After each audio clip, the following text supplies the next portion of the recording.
Olá, internautas, é um prazer estar novamente aqui com vocês na AltV, a primeira TV internet do Brasil, num bate-papo muito agradável com uma grande advogada. Eu só lamento que outra convidada ficou presa na Marginal, porque não adianta, né? São Paulo nessa época com chuva, é impossível a gente chegar. Mas de qualquer jeito eu tenho certeza que vocês vão curtir muito esse papo com uma grande amiga minha, uma grande mulher, uma grande advogada, que é a doutora Maria das Graças Pereira de Mello. Um prazer recebê-la aqui conosco. Doutora Rosana, o prazer é todo meu, espero que possa participar à altura da minha presidenta enfim, é uma honra estar aqui com você. Mas antes de eu ser a presidenta dela, ela foi a minha presidenta quando assumiu a comissão da OAB Mulher há alguns aninhos atrás, né, Graça? Não faz muito tempo, assim. Uns 13 anos, né? Então, temos menina. Uns 13 anos. Aí. Então, minha presidenta, dá uma saudade daquela época, né? Mas a gente já vai falar nisso. A Graça é uma advogada, atua na área de família, é mãe, e consegue conciliar dentro do que desse milagre que a mulher faz de múltiplas tarefas, um grande papel. Ela viveu a história do Brasil em alguns momentos e eu queria até provocá-la. O que você acha? A imprensa está falando muito, Graça, que o rolezinho é um movimento político. Você tem essa impressão ou a tua vivência, a tua experiência te dá outro enfoque? Como é que você está vendo os rolezinhos? Olha, Rosana, eu tenho a minha primeira impressão apenas com as informações que a imprensa nos fornece, a imprensa oficial. Eu penso que este agrupamento de jovens, a grande maioria, me parece, de jovens, vai se formando a título de uma provocação, a título de uma experiência no sentido de entrar em alguns lugares com muita gente, não medindo praticamente as consequências do que decorre desta ilusão a respeito de organização. Não vejo um movimento organizado, não vejo um movimento político, não tenho essa impressão, posso estar equivocada, mas não é isso que me traz. A mim também não me convence que é um movimento político diferente do que tivemos em junho do ano passado. Diferente. Totalmente diferente. Me parece uma manifestação popular, né, de jovens que querem causar, vamos dizer assim, né? Exatamente. Porque a juventude é isso, né? Mas de uma forma desordenada, acho que com algum risco, sim, de repente, um vandalismo, né? Agora, você que participou do movimento estudantil no Brasil, não é igual, não é, Graça? Por que o Brasil, naquela época, conseguiu fazer esse movimento? Qual era a grande diferença para hoje, para a sua juventude e para a juventude que hoje está aí? Eu acredito que a diferença está basicamente na questão do momento histórico, né? A correlação de forças que se apresentavam naquela época tinha um perfil e hoje é outro, né? Embora exista aí uma grande insatisfação também em vários setores da vida pública, mas o fato é que naquela época, me parece, existia, e eu não vejo isso muito, né, hoje, e de alguns anos para cá, existia assim uma politização que eu vou denominar, porque me veio na cabeça isto, uma politização juvenil. Sabe, os adolescentes daquela época já vinham com informações no seu próprio currículo escolar diferenciado. Então, nós tínhamos, para mim era quarta série ginasial, Pra mim primeiro também. colegial, segundo colegial e tal, existiam matérias e dentro dessas matérias a possibilidade de escolha de assuntos E de discussões, e de né? discussões, mesas redondas, que a gente vivenciou isso naquela época. Hoje me parece uma coisa bem distante. Eu tenho a Sabe? impressão que nas escolas o aluno fica assim também, né? Que nem fica nos restaurantes, que nem fica nos shoppings, que nem fica nos carros. É impressionante. Tinha um termo que também me lembrei agora, Rosana, que a gente achava e falava de determinados colegas. Não vamos conversar muito com aquele que ele é bitolado. Você lembra desse termo? Opa, Eu tenho uma década a mais que você. Então, não, claro, claro que E lembro. hoje eu vejo a possibilidade, a ameaça dos nossos jovens, dos nossos adolescentes e dos novos adultos serem pessoas extremamente estratificadas, assim. Bem, aquilo, não sou contra a evolução. A tecnologia, não, também não. A tecnologia, Não, de jeito mas eu acho que me parece perigoso. Me parece nenhum. perigoso, Rosana. Da forma como está. Eu prefiro ainda manusear um livro, não baixar. Eu também. O prazer de você virar uma página. Sabe? Não é? Escrever, gente, escrever. Não digitar. Na verdade, a educação mudou muito, né? Não é? Agora, conta pra gente, você já é nossa, porque não adianta você querer falar. Mas a Graça é do Rio Grande do Sul, né? Nasceu em Porto Alegre, é isso? É isso. Eu nasci em Porto Alegre, vim para cá em 68 para fazer a faculdade. Já para fazer a faculdade? Já para fazer a faculdade. Já direito? Já direito. E por que Na verdade, já direito? Inicialmente eu queria fazer medicina. Juro por Deus, eu também. Juro por viu? Deus. Você também? Eu fiz instrumentação cirúrgica. Nossa. Aí na instrumentação cirúrgica que eu falei, realmente não é isto. Mas fui advogar na área da saúde, você vê aqui, né? Tudo a ver. Tudo a ver, mas então você também queria... Eu queria medicina de qualquer jeito, enfim. Mas eu sabia que era um curso extremamente caro.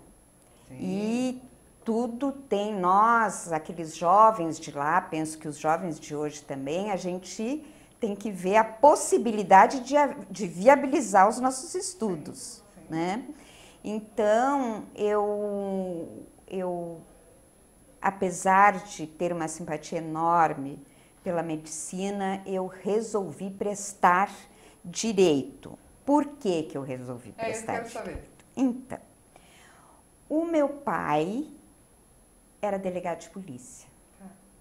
O meu irmão mais velho, advogado, que se formou aos 21 anos em direito. 21 anos? Em direito e filosofia pura. Nossa Senhora! E ele se formou, se não me engano, ele tinha uma diferença grande de idade em relação à minha, se não me engano, em 52. Tá. Mas, por influência dele e por acreditar na possibilidade de que o direito me daria visões mais amplas do que o curso de medicina, com certeza, me levou a fazer essa opção. E eu a fiz assim num ano que para mim, para nossa família, foi uma coisa muito significativa e muito sofrida, né? Eu vim para cá em 68, não esqueço nunca a data que cheguei em São Paulo, que foi dia 13 de dezembro de 1968, 2 dias antes da promulgação do AI-5. Nossa Senhora! O meu irmão já morava aqui há 4 anos, me parece, 4, 5 anos, e ele tinha um escritório de advocacia na Riachuelo. Sim, sim. Onde a advocacia naquela época era toda ali, né? Todinha exatamente. Ali. Não existia Berrini, Paulista. Não, nada era disso. Tudo no centro. Era tudo no centro. E no dia 3 de março, então, o meu irmão era um advogado de partido, tinha tinha no escritório dele algumas empresas e tudo, mas ele advogou muito neste período junto à Justiça Militar, com tantos outros advogados, e por conta deste exercício profissional em especial, ele foi preso no dia 3 de março de 69. Tá. Quando ele foi preso, já um outro irmão meu que estava na casa dele já tinha sido levado também. Aí o outro também foi, enfim, foram 4 irmãos que ficaram presos neste período. Só que quem permaneceu mesmo foi meu irmão, mais velho, advogado, cuja acusação, que eu me lembre, favorecimento pessoal. Nossa Senhora. Conluio comprometedor. Nossa. E mais alguma coisa que hoje eu não lembro, mas posso depois te passar para você completar a informação. Mas principalmente isso. E eu, na época, fiquei curiosa para saber o que se tratava conluio comprometedor e favorecimento pessoal. Devo confessar que hoje, no meu exercício profissional, eu faço isso 24 horas por dia. Só que a opção que ele fez naquela época foi favorecer pessoalmente procurados políticos, né? E conluir comprometidamente com essas pessoas. E com essa questão. E com esta questão e com esta causa. Claro. Foi preso como tantos outros, também ele não foi o único advogado nessa condição, mas foi um dos advogados que permaneceu incomunicável 4 meses e meio, e a gente sabe que a incomunicabilidade do Código Penal anterior tinha 10 dias, se não me engano. Sim. E mas ele tudo era permitido. Tudo era permitido. Quer dizer, não existia lei. Exatamente. Não existia lei para todos, existia lei para alguns. Para os amigos. Né? Para os amigos. Exatamente. Para o governo da época, né? E então foi um período extremamente difícil para nós, para mim. E você estava no primeiro ano da faculdade já? Eu entrei no ano seguinte. Em 70? Em 70. Tá. Eu entrei no ano seguinte porque nesse período não dava para pensar nisso, né? Eu e o meu pai conseguimos contato com este meu irmão na segunda quinzena de junho no DOPS. Ele estava no DOPS. Tá. E lá nós conseguimos entrar e ter uma conversa com ele de 30 minutos. E aí surgiu aquele homem diferente, né, da época que foi preso, bem magro, judiado, e que é um baque para a gente, né, como foi, Rosana, para inúmeras famílias, inúmeras famílias perderam seus entes queridos. Não tiveram nem a chance dessa conversa. Não tiveram. E nunca mais viram. Você exatamente. Sabe que eu comecei a trabalhar no Banco Itaú em 1980, na área criminal. Então, como o assalto a banco era a Lei de Segurança Nacional naquela época, eu ia muito ao DOPS, advogando pelo Itaú. Mas você sabe que a sensação que eu tinha subindo aquelas escadas, e a escadaria de mármore, né? Com gastas, né? Você tinha a sensação que você ouvia os gritos, que você ouvia, era uma coisa, o ar daquela delegacia era pesado, entendeu? Um ambiente, foi muito ruim, né? Foi muito ruim. Eu acho que ali muitas memórias, muitas histórias ficaram gravadas naquelas paredes, sabe? Era uma sensação ruim. Eu imagino na época que você visitou o seu irmão. Foi muito difícil, sim. Foi um período brasileiro que atingiu os brasileiros em cheio, do ponto de vista político, do ponto de vista pessoal, social, né? E a gente não podia conversar. Pois é, isso que eu ia lhe perguntar, porque aí você, em 70, você entrou na PUC, Sim. não é? Que foi a faculdade junto com a USP, mas onde tudo acontecia, a sensação que a gente tem é que tudo aconteceu na PUC, né? Como é que foram esses 5 anos de faculdade, neste momento, para a sua formação pessoal, profissional, essa vivência? Olha, Rosana, eu faço questão de falar isto, porque esta época, apesar de toda essa dificuldade emocional, eu aprendi alguns valores que você traz da sua educação, mas que você não parece não exercer, e na verdade você exerce. Então eu aprendi a viver a solidariedade. Né? Olha que incrível. Então a gente tinha os familiares dessas pessoas envolvidas, a gente tinha um entendimento no olhar. Nossa. Sabe? Na faculdade, aqueles grupos que restavam e que tentavam se organizar, todos clandestinamente, Sim. Porque se a gente encontrasse 3 reunidos, conversando, já era um problema. Você podia ser preso ali, detido para averiguações. Você poderia. Nossa, que coisa maluca, né? Foi muito maluco, mas a gente queria receber alguma leitura de jornal de alguns grupos também clandestinos que conseguiam manifestar suas ideias. Como que a gente fazia? A gente se encontrava um ou outro no banheiro da faculdade. Nossa Senhora. E um uma colega passava o jornalzinho, aí a gente já deixava para o outro e tal. Jornalzinho de grupo. E naquela época não tinha xerox, né? Não. Então era difícil não. mesmo. Gente, não tinha xerox. É isso mesmo, nós vivemos esse mundo. Era... Hoje eles falam em scanner, né? Era o mimeógrafo. Mimeógrafo, guilhotina. A guilhotina para cortar, não é? Agora, a sensação que eu tenho, Graça, é que era tudo muito mais romântico.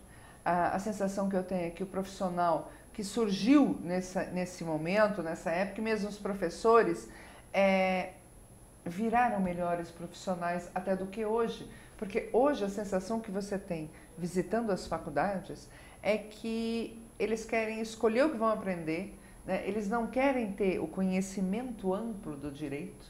Né? Isso é muito triste para a nossa profissão e para o país. Sem dúvida, sem dúvida.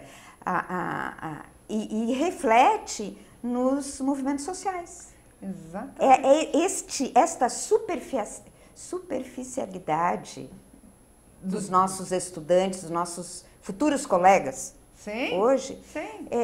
Se manifesta em várias oportunidades. Por exemplo, considerando que o rolezinho vem da periferia, de jovens que têm todo o direito de conhecer shoppings, sem dúvida que tem. Tem mais é que entrar mesmo. Tem mais é que conhecer, entrar, claro. Vão conhecer, vão ver as coisas como qualquer outra pessoa. Não vejo nenhum problema. Também não. Agora, o objetivo do rolezinho, ao reunir 15 mil pessoas. 15 mil pessoas para conhecer um shopping? Não é de conhecer o shopping. Exatamente. É de causar. Agora, causar o quê? Para quê? Com que intuito? Com que finalidade? Para mostrar que existem? Tem o direito de fazer isso? Não tem o direito. Ninguém nunca negou o direito. Então, essa superficialidade de organizar um movimento desse tipo é que, para mim, é estranha. A gente sente falta dessa liga, né? Sente falta de uma responsabilidade maior, de um comprometimento social maior. Então, hoje, nós, mulheres, e tantos homens também, mas estamos aqui como advogadas, né? Sim. Nós temos uma história não muito diferente da história das outras mulheres. Exatamente, e temos uma história de transformação. Aí sim, por conta do nosso conhecimento. Por conta da nossa vivência. E aí que a gente acha que é uma pena o jovem não querer ter esse conhecimento. E não é só no direito, né? Não. É filosofia, estudos sociais, psicologia, em todas as áreas de humanas, não é? Porque nas outras áreas, eles acompanham, porque em exatas eles são obrigados a acompanhar a tecnologia. Sim, Faz parte da profissão, não é? Faz parte da profissão. Em biologia também, os médicos só vão acompanhando as tecnologias. Agora, em humanas, você não vê a vontade do conhecimento. Exatamente. Né? Fica uma coisa vazia. Agora, e aí? Falando nessa nossa luta, porque agora eu quero entrar nessa luta. Você formou... Quando e como você chegou a entrar na OAB? Porque a maioria dos advogados, infelizmente, só entra na OAB para ver alguma coisa, pedir uma certidão, pagar a anuidade, não atravessa aquela porta para trabalhar pelos advogados e pela entidade, não é? Exatamente. Quando que você transpôs essa barreira e passou a ser uma agente transformadora da sociedade, exercendo um cargo na OAB? Então, Rosana, eu fiz algumas opções quando eu me formei. E uma delas foi a possibilidade de me aperfeiçoar servindo profissionalmente a população que não tinha acesso à justiça. Que naquela época não a justiça tinha mesmo. era para poucos, a justiça entre aspas. Literalmente. Não é? Sim. Então eu fiz atendimentos e propus ações e participei de audiências e foi aí que eu aprendi mesmo a militar, né, na nossa profissão.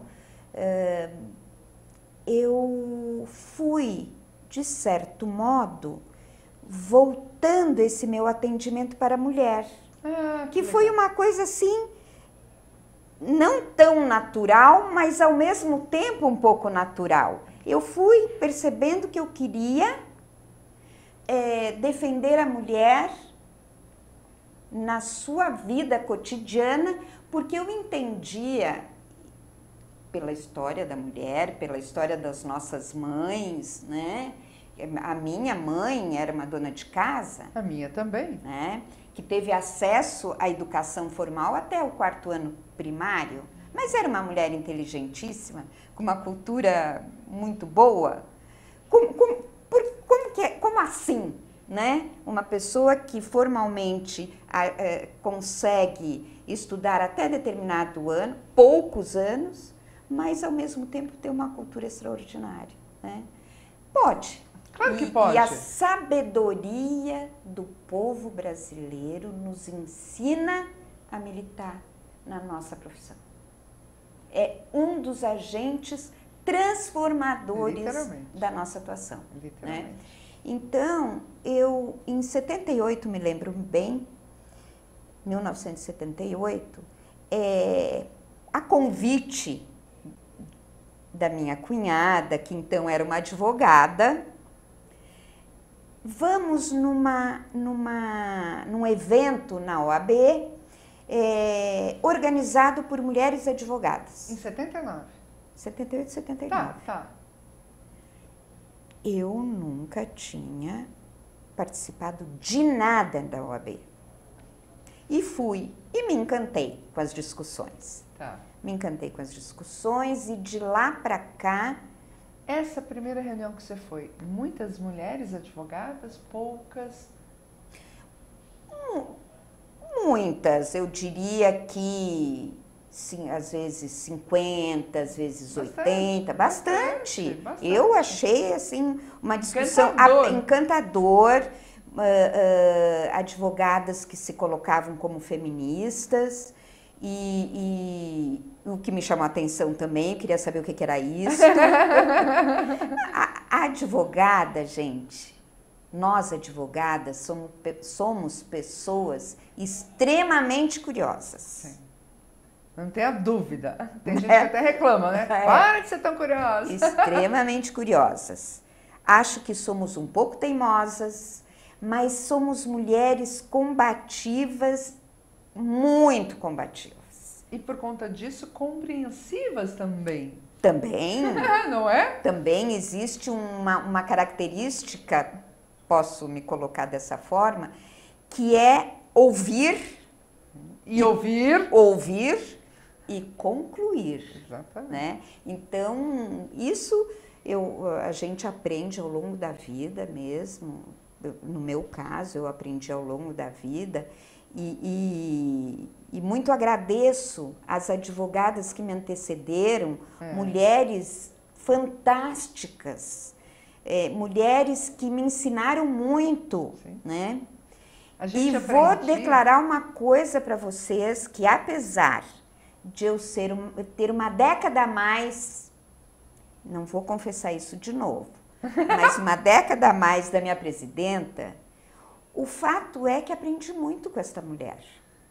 Ela sabe disso, ela sabe.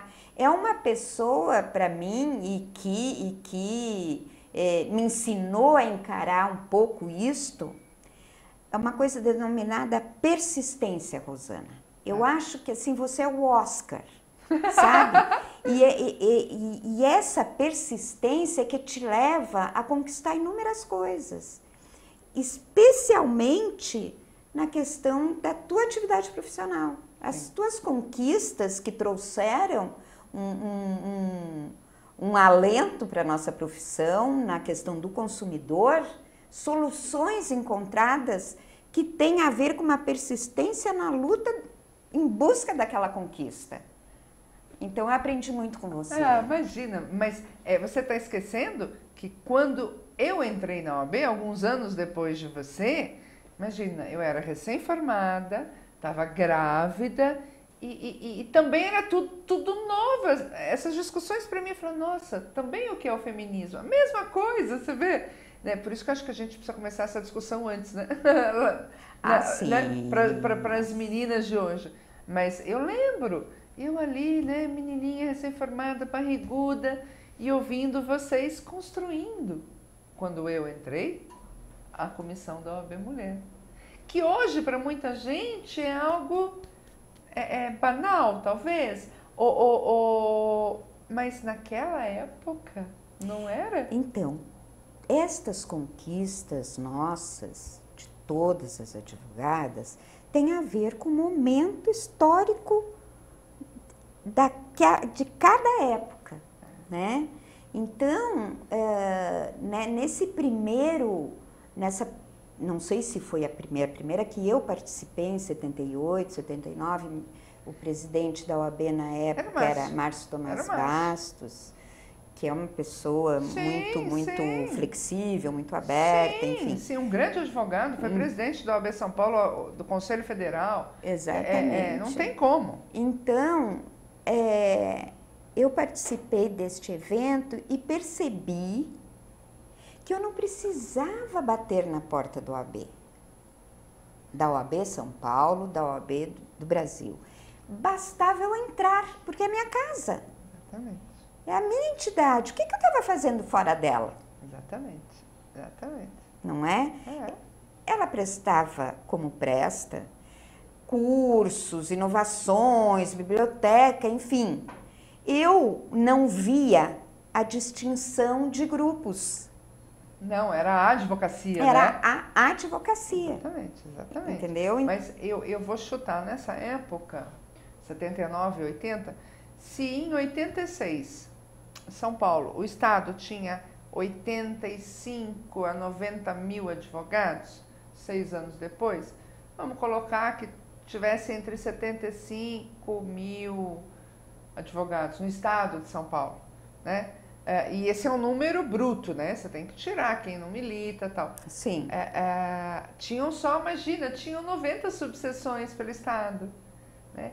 Aí você traz isso para hoje, é muito diferente. Muito diferente. E outra, assim, a participação feminina, a participação das advogadas naquela era época, mínima. É fácil. Você lembra de alguma conselheira naquela época da OAB? Que fizesse parte do conselho? Eu não. Talvez a Azulaê? A Azulaê, talvez. Talvez. Mas não tinha. Então, eram mulheres que se reuniam na OAB para tentar lutar pela causa. E na época, esta causa do feminismo mesmo, né? Esta luta. Mas vamos avançar, porque o tempo vai passando, né? Então, tá bom, aí você participou dessas reuniões que ajudaram a construir a mulher que é impregnada pela luta da mulher, porque você é impregnada pela luta da mulher. E aí, como foi assumir? Porque, na verdade, a Comissão da OAB Mulher surgiu em 1987, né? Um ano antes de vir, entre aspas, a igualdade no papel entre homem e mulher no Brasil, né? Exatamente. Não é? Quer dizer, realmente foi todo um momento histórico, não é, Graça? Foi uma organização extraordinária de mulheres, como a Norma Kyriakos, essa grande mulher, grande advogada, na época era procuradora do Estado. Sim, chegou a ser chefe, foi a primeira a procuradora-geral do Estado de São Paulo. Exatamente. Foi ela, junto com outras mulheres também. Eu não posso deixar de citar uma pessoa que continua na luta sempre e continua conosco, que é a advogada, na época era socióloga, Adriana Gragnani. Então, né? Não é muito legal isso. E foi feita uma organização, Rosana, para culminar com uma reunião geral, onde foi criada a Comissão da Mulher Advogada, que foi criada com o nome de OAB Mulher. Exatamente. Era OAB Mulher, não era a Comissão da Mulher Advogada. Não, era OAB Mulher. OAB Mulher. Esta reunião ampla se deu em 87. Exatamente. Né? Se eu não tivesse, não me falha a memória, gente, mas foi uma coisa esplêndida. O Salão Nobre da São Francisco estava repleto de mulheres. Mulheres advogadas buscando este espaço que, na verdade, a gente não tinha. Não, imagina. Naquela época, né, que é importante falar, mesmo na OAB também, pouquíssimas as mulheres. No judiciário eram pouquíssimas pouquíssimas mulheres entravam no judiciário. Era outro mundo mesmo. Outro mundo. Foi neste mesmo período que nós, algumas advogadas, conseguimos a aprovação no Tribunal de Justiça para que as advogadas pudessem trabalhar de calça comprida. Hello, presta atenção, é isso mesmo. Não foi? E foi uma grande conquista, uma grande conquista, nossa! Para as mulheres, para as funcionárias também. Sim. Não era só para nós. Não, era para as mulheres que entrassem no tribunal. Era incrível. No fórum, a gente não podia ir de calça comprida no fórum. Imagina, eu lembro que até hoje eu fui para uma audiência e eu guiava a moto. Então, eu estava de calça comprida, óbvio, né? E naquela correria tal, cheguei na porta da audiência, o magistrado falou assim, a senhora não vai entrar. Eu falei, então não tem audiência. Porque não tem jeito, não é? E foi uma briga, me acabou deixando, mas assim, indignado, horrorizado, né? A sensação que eu tenho nessa época advogando era assim, que nos olhavam com... vamos aguentar. Não era? Sem dúvida, sem dúvida. Olha elas aí nos importunando, mas deixa. Elas criam caso com tudo. Elas criam caso com tudo. Ai, não liga. Muitas vezes eu me senti assim. Mas eu também. Você lembra que a gente pedia reunião? A sensação que a gente tinha é que a pessoa, né, o homem que estava lá, se preparava, falava, ai meu Deus, vou ter que aguentar esse bando de mulheres. Exatamente. Não é? A seriedade com que a gente vem lutando há décadas, as mulheres anteriores a nós, sim. A seriedade destes assuntos todos que a gente vai conquistando com uma luta enorme, sempre foram vistas com menor... Questões menores. Questões menores. Questões menores. De menor importância. Exatamente. É impressionante. Impressionante, Rosana. E aí, a gente estava naquela OAB Mulher, aquele congresso foi maravilhoso, outros vieram. Outros vieram. Mas parece que arrefeceu o movimento.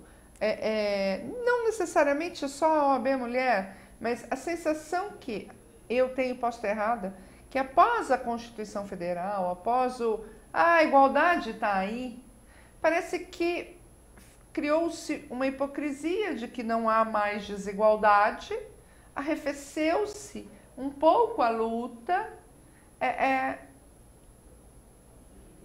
não é a sensação que eu tenho. Então, talvez por isso que a gente está hoje conseguindo despertar nas advogadas uma vontade maior, porque esse movimento estava meio que setorizado demais, talvez.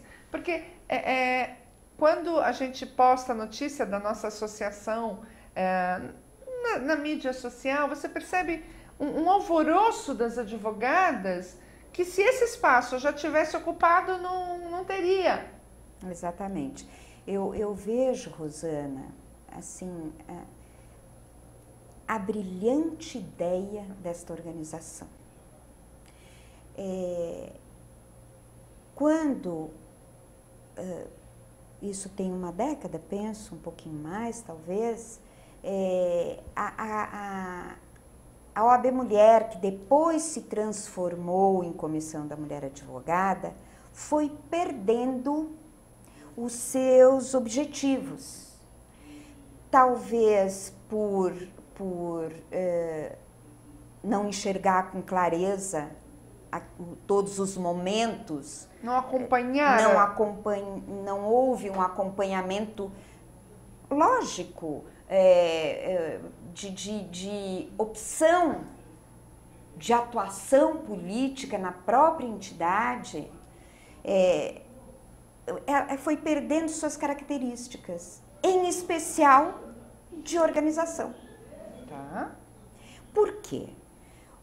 Olhe, apesar de nós termos um percentual enorme, maior do que o percentual masculino com relação aos inscritos na OAB, nós temos 52%, 50%, entre 48 e 52. A zona cinzenta. Zona entre cinzenta. 48 e 59. Veja, a participação nos cargos da seccional e das subseções não traduz essa realidade. Mas em hipótese alguma. Eu diria que na seccional é 9%, nas subseções aumentou, até porque o espaço do poder de uma forma errada, ele é mais setorizado, então talvez seja mais fácil, mas enfim, o Conselho Federal não tem 8% de mulheres. Isso depois de 3 décadas, Graça. Por quê, Rosana? Porque, na verdade, apesar daquelas questões conquistadas pelos movimentos, a luta incessante e que foram traduzidas na Constituição, nas leis posteriores, mesmo agora a conquista da Lei Maria da Penha, sim, sabe? Sim, imagina, a gente falava nisso lá atrás. Lá atrás. 30 anos, vamos colocar assim. Exatamente. No mínimo, hein? Apesar de todas essas conquistas, nós mulheres e mulheres advogadas temos uma responsabilidade enorme em traduzir na realidade essas conquistas colocadas no papel. E lutar para que elas sejam efetivadas mesmo. Mesmo. Porque não basta estar no papel, a verdade Exatamente. Exatamente. Então, Rosana, eu acho que a organização das advogadas é um assunto de enorme importância. A gente incomoda. A gente incomoda por si só. Sim, literalmente. Começa unidas, juntas, organizadas, incomodaremos muito. Por que a gente incomoda? A gente não vê nesse sentido de incomodação, mas para os nossos nobres colegas, salvo exceções, Sim. não é? Sim.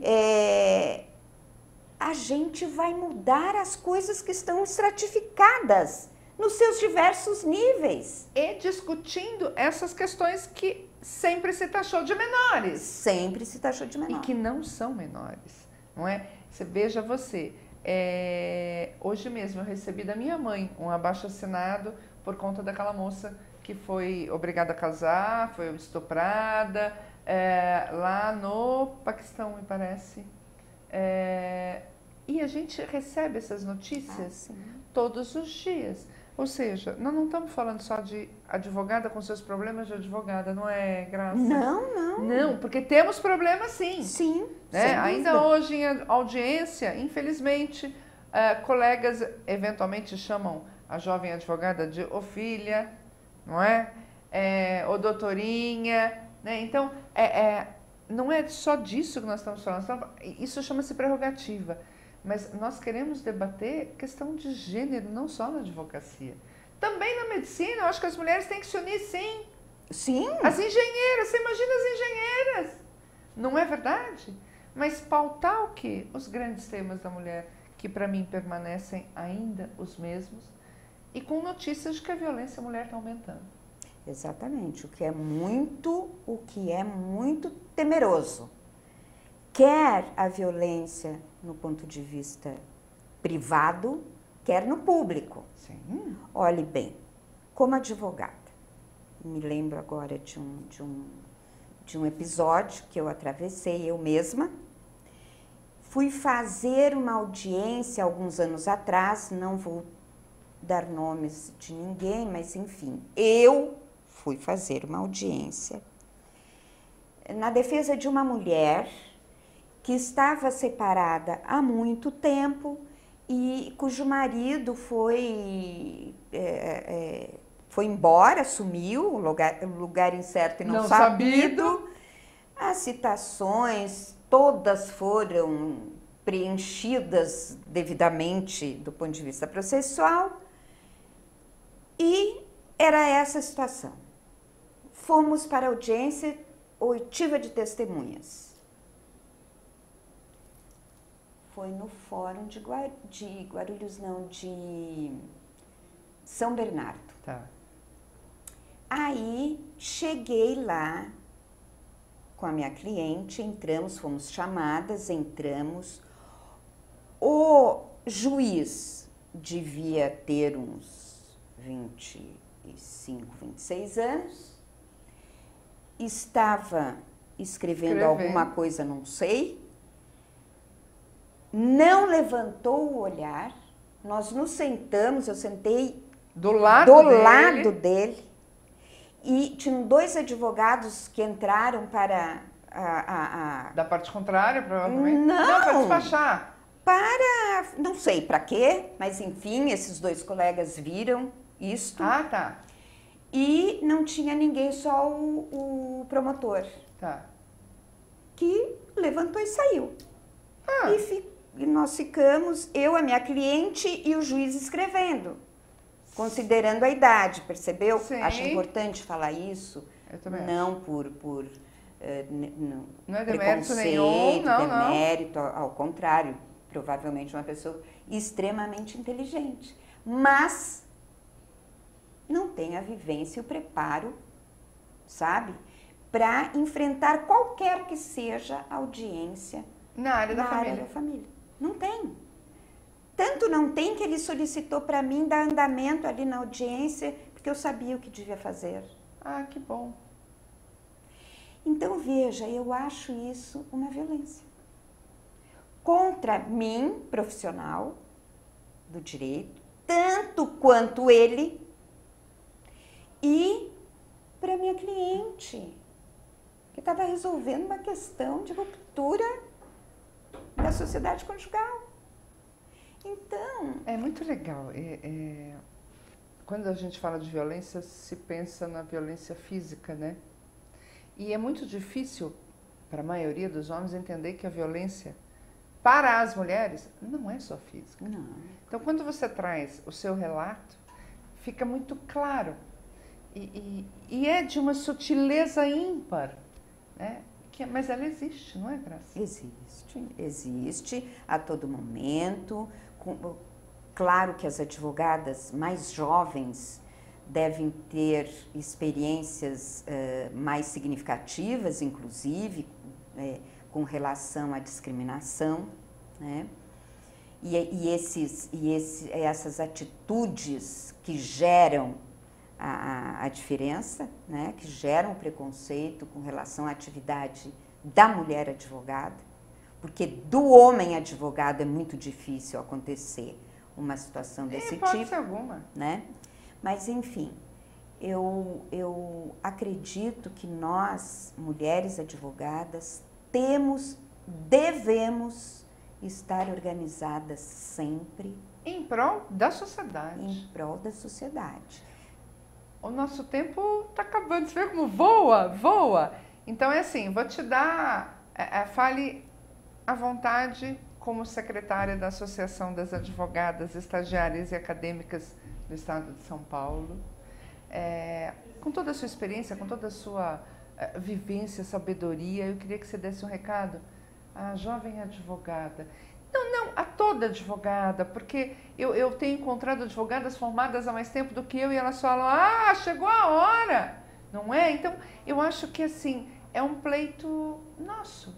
Então, o que você falaria para a advogada e para as mulheres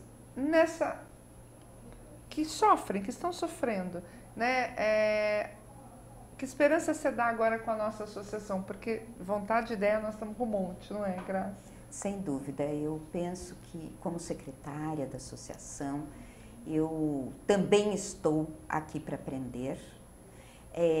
Nós vamos trocar inúmeras experiências, vamos aprofundar nossos estudos, vamos receber as nossas advogadas, vamos ter o nosso espaço garantido.